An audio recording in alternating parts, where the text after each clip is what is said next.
It is December 1996, and the phone lines into Vienna, Virginia will not stop ringing. Not with customers exactly. With busy signals. Millions of Americans have just watched their internet service switch overnight from a metered, by-the-hour product into an unlimited flat rate of $19.95 a month, and every single one of them has decided to log on at the same moment to see if it is true. The modem banks cannot absorb it. Callers dial, get a fast, busy tone, hang up, and dial again, sometimes for hours. Local newspapers run stories about a company drowning in its own popularity. State attorneys general open investigations. And somewhere inside the besieged headquarters of America Online, executives are staring at a paradox no retailer has ever faced before. The product is failing because too many people love it. That was not the beginning of America Online, and it was not the end.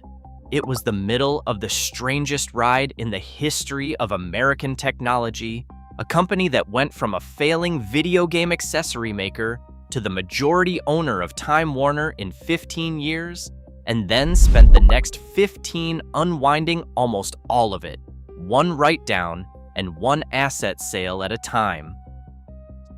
Steve Case was born in Honolulu in 1958. As a teenager, he read Alvin Toffler's The Third Wave, a best-selling work of futurism that argued the industrial age was ending and an information age was coming to replace it. Case was not an engineer and never would be one. What Toffler gave him was a conviction, formed years before there was any commercial internet to test it against, that computers would eventually let ordinary people reach each other the way the telephone never quite managed. It was a belief with nowhere to go. He graduated from Williams College in 1980 into an economy with no internet industry to join.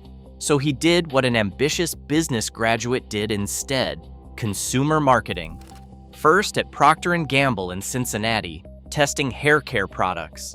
Then at Pizza Hut in Wichita, Kansas, developing new toppings. He was, by his own later description, a pizza and shampoo man carrying around a vision of a networked world that did not exist yet. The break came through his brother.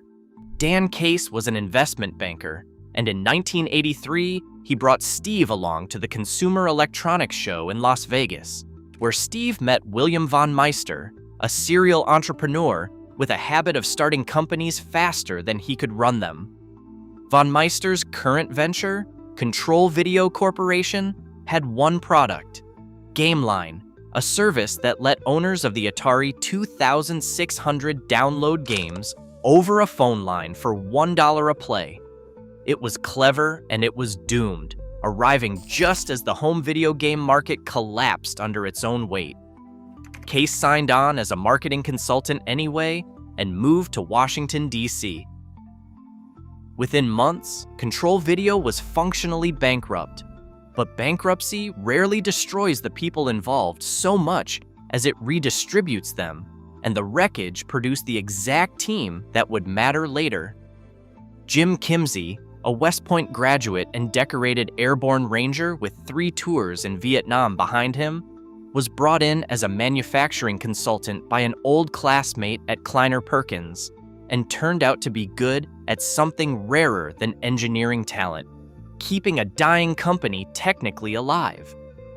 The third piece was Mark Serif, a young engineer who had built the dial-up infrastructure that let a home computer and a phone line reach something bigger than the room it sat in.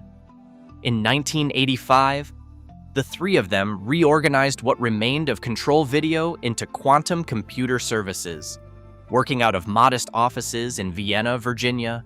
Some accounts push the founding date back to 1983, but the honest version draws the line at 1985, when Quantum was deliberately assembled from the pieces of a company that had already failed once. Their first product, Q-Link, was an online service built for the Commodore 64. It is worth sitting with how small the audience was. In 1985, roughly 3% of Americans had any kind of access to an online service, and those who did spent about an hour a week connected. Case was building a company for a market that, statistically, barely existed yet. For 7 years, Quantum simply ground forward.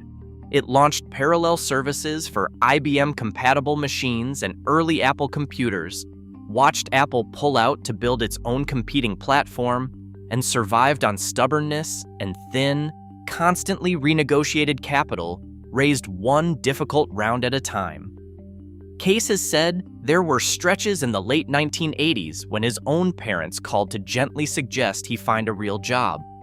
There were layoffs, partnerships that collapsed mid-negotiation, months when payroll almost didn't clear, and investors who walked away convinced the whole category was a dead end.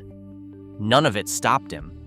In 1991, the company renamed itself America Online, and the following year, it went public on the NASDAQ, raising $66 million against a subscriber base of only 200,000. At that point, AOL was a distant third, trailing both CompuServe and Prodigy, and outside a small circle of industry watchers, almost nobody had heard of it. The company that changed that outcome did not come from the engineering side at all. It came from marketing, and from a woman named Jan Brandt, hired as Chief Marketing Officer in 1993. Brandt's insight was almost embarrassingly old-fashioned. Instead of spending AOL's limited budget on television commercials the way Prodigy did, she would put the actual product directly into people's hands through the mail. Her first campaign shipped free trial floppy disks preloaded with AOL software and free connected hours on a budget of $250,000. The response rate came back at 10%, in an industry where 2 or 3% was considered strong. People were not just requesting the disk out of curiosity, they were converting into paying subscribers at a rate nobody in consumer software had seen before.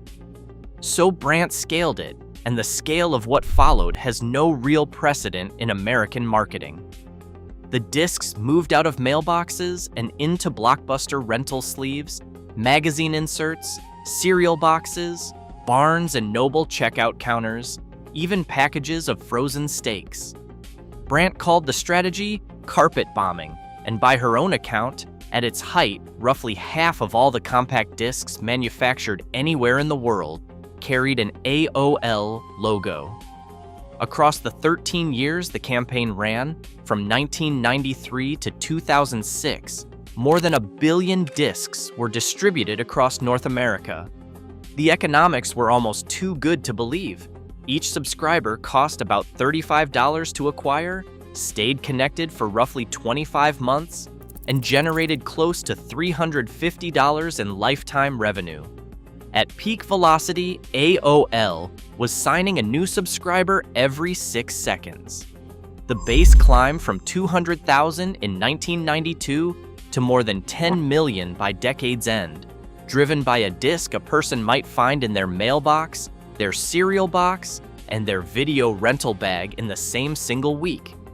One of those discs now sits behind glass at the Smithsonian. Growth on that scale eventually breaks whatever system was built to handle the old scale, and AOL found that out the hard way. In December 1996, the company abandoned hourly billing for the flat monthly rate of $19.95 that opened this story. The infrastructure buckled almost immediately. Millions tried to log on simultaneously. Busy signals became the defining sound of AOL for weeks, and thousands of furious customers called in to complain or cancel. Case went on camera to promise the company was fixing it, and eventually they did. Within 3 years, the user base crossed 10 million, and AOL relocated to a sprawling new campus in Dulles, Virginia, built to hold growth that showed no sign of slowing. But the product that would end up mattering more than the discs, more than the flat rate, more than almost anything else AOL ever shipped, was not something leadership asked for. In 1994, an AOL engineer named Barry Appelman had an idea that sounds obvious today only because every social platform on Earth has since copied it. A contact list that showed, in real time, which of your friends were logged on. He called it the buddy list. Appelman recruited two colleagues, browser programmer Eric Bosco and client developer Jerry Harris, and the three built a working prototype on old Hewlett-Packard servers, obtained as a favor from the head of the AOL data center. The project was entirely unauthorized. Nobody in leadership knew it existed. They built it after hours because they believed it mattered, and when they finally showed management, the reaction was hostility, not gratitude. The entire AOL model ran on paid subscriptions, and Appelman had built something non-subscribers could use for free. By his own later account, there was serious internal talk of firing him over it. The product team fought for it anyway, and management relented. AOL Instant Messenger shipped quietly in May 1997. Within 4 years, it had 36 million active users. By the mid-2000s, AIM controlled more than half the online messaging market in North America. The away message became the direct ancestor of the status update and eventually the tweet. The buddy list became the friends list. The door chime became the notification tone baked into every phone on Earth. Appelman, the engineer who nearly lost his job for building it, went on to hold 77 patents. And AOL never made a meaningful dollar of direct revenue from the single most culturally significant product it ever created, a quiet rehearsal for the much larger contradictions still to come. None of it mattered to the stock price, because the stock no longer needed AIM's revenue to keep climbing. The broader internet had become the force of history, and AOL was riding the crest of it. The company struck a distribution deal that made Internet Explorer the default browser inside AOL's software in exchange for AOL's icon on virtually every new Windows PC sold in America. It acquired CompuServe outright in 1998, bought Netscape that same year for $4.2 billion, and picked up MapQuest in 1999 for $1.1 billion. By 1997, close to half of every American household online was getting there through AOL. The stock had risen more than 700-fold since its IPO. In December 1999, AOL's market capitalization peaked at $222 billion, higher than General Motors, Ford, and Boeing combined. A company worth $62 million 7 years earlier was now, on paper, one of the most valuable corporations in the country. Case understood two things at once, and the tension between them shaped everything that followed. He understood that AOL's enormous valuation was largely a function of a dot-com bubble that could not last. And he understood that broadband was coming, that cable modems and DSL lines would soon replace the dial-up connection his entire business was built on, and that once always-on access became the norm, subscribers would no longer need AOL's software or its monthly fee at all. The window to convert that inflated stock into something durable was closing fast. On January 10, 2000, almost exactly 2 months before the NASDAQ hit its own all-time high and began a crash that lasted years, Case and Time Warner chief executive Gerald Levin announced the largest corporate merger in American history. AOL, barely 15 years removed from a converted office in Vienna, Virginia, would acquire Time Warner, owner of HBO, CNN, Warner Brothers Time Inc., and the country's second largest cable system, for $182 billion. AOL shareholders would hold 55% of the combined entity, meaning the 15-year-old internet company, not the decades-old media conglomerate, would be the majority owner. It was the most ambitious bet ever placed on the convergence of media and technology, and within 3 years, it would produce the largest annual financial loss ever recorded by an American corporation. You can read that decision two ways, and honest history holds both at once. One reading treats it as foresight. Case could see dial-up's days were numbered, and trading an overvalued stock for real infrastructure, content, and cash flow a survival, not hubris, an attempt to leap out of a burning building before the fire caught up. The other treats it as the opposite. Case used currency inflated by speculative mania to acquire a company whose own leadership never fully understood what they were signing away. Both readings are almost certainly true at once, and the tragedy underneath either one is that the timing made the outcome unsalvageable regardless of which story you believe. The deal took a full year to clear regulatory review, with the Federal Trade Commission scrutinizing the combination of the nation's largest internet provider with one of its largest cable and content owners, and the Federal Communications Commission raising its own separate concerns over AOL's dominance in instant messaging. Conditions were imposed on both sides before either agency would sign off. And while the paperwork worked its way through Washington, the entire financial world that had made the merger conceivable collapsed underneath it.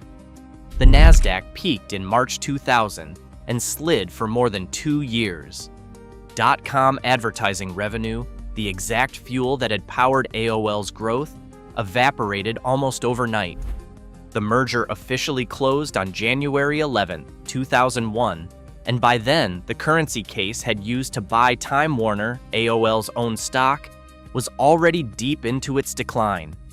The cultures inside the merged company never fused, and arguably never had a real chance to. Time Warner executives, many with decades invested in cable, publishing, and film, viewed the AOL side as newcomers built on a stock ticker rather than earned profits.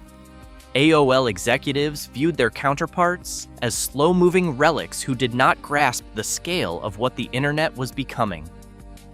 CNN withheld preferential access to its own content. Warner Music resisted digital distribution. AOL considered obviously inevitable, the cable division holding the one thing AOL needed to survive the coming broadband transition, dragged its feet on every proposal to bundle service with its high-speed lines. The grand convergence never materialized. What arrived instead was internal paralysis and financial loss on a scale the American corporate world had never recorded. In 2002, AOL Time Warner reported a net loss of $98.7 billion for the year, driven overwhelmingly by a roughly $99 billion write-off in goodwill tied to the AOL side of the merger. That single figure, $98.7 billion, remains the largest annual corporate loss in American history to this day. Gerald Levin, who had championed the deal against real internal resistance at Time Warner, resigned as chairman in December 2001, describing his own tenure afterward as a failure. Steve Case was pushed out as chairman in 2003. The company dropped the AOL name entirely that same year, reverting to simply Time Warner, as if removing 3 letters from the masthead could somehow retroactively undo what those 3 letters had cost. The human cost sat underneath every headline number. Ted Turner, who had sold Turner Broadcasting into Time Warner in 1995 and become the combined company's largest individual shareholder, lost something on the order of 80% of his personal net worth, roughly $8 billion, almost entirely on paper he could do nothing to protect. Employees across the merged company watched retirement accounts built on AOL Time Warner stock lose the great majority of their value in a matter of months, not years. The thousands of employee millionaires AOL's rapid rise had created in Loudoun County before the bubble popped, the engineers and early hires whose stock options had made them wealthy on paper, watched those same fortunes dissolve at almost exactly the pace they had appeared. That is stated plainly because it happened plainly, and no amount of after-the-fact strategic analysis changes what it actually felt like to live through. What followed was a slow, deliberate dismantling in transactions each smaller than the last. In 2009, Time Warner spun AOL back off as a standalone company, valued at $3.3 billion at separation, a decline of 97% from its $222 billion peak. In 2015, Verizon acquired it for $4.4 billion, then merged it with the also struggling Yahoo into a subsidiary called Oath, a name that sounded like a promise and mostly delivered a $4.6 billion write-down in 2018. In 2021, Verizon sold AOL and Yahoo together to the private equity firm Apollo Global Management for $5 billion combined, roughly half what Verizon had originally paid for the two companies separately. In 2025, the Italian software company Bending Spoons acquired AOL from Apollo for a reported $1.5 billion. Trace that math from one end to the other, slowly, because it is worth sitting with. A company valued at $222 billion at its absolute peak was ultimately sold for $1.5 billion, less than 1% of what it had once been worth on paper. A company that had used its own stock to purchase Time Warner for $182 billion was itself, 2 decades later, bought for a sum smaller than the annual budget of the disc campaign that had built its subscriber base in the first place. In the autumn of 2023, demolition crews arrived at the old AOL campus at 22,000 AOL Way in Dulles, Virginia. They tore down 3 office buildings, 2 parking garages, a mail hub, and a pedestrian bridge that had once connected wings of a campus that hummed with the employees who built the front door to the American Internet. Kitchen equipment from the cafeteria was donated to a local soup kitchen. The 43-acre site was cleared for a hyperscale data center in a region AOL itself had helped populate with tech talent and fiber. Loudoun County's Data Center Alley now handles an estimated 70% of all internet traffic passing through it, and much of the fiber that made that possible traces back to a company that no longer exists in any meaningful form. But what AOL actually built did not vanish along with the campus. AOL Mail still serves something like 30 million monthly active users, many of them people who picked a screen name decades ago and never bothered to leave.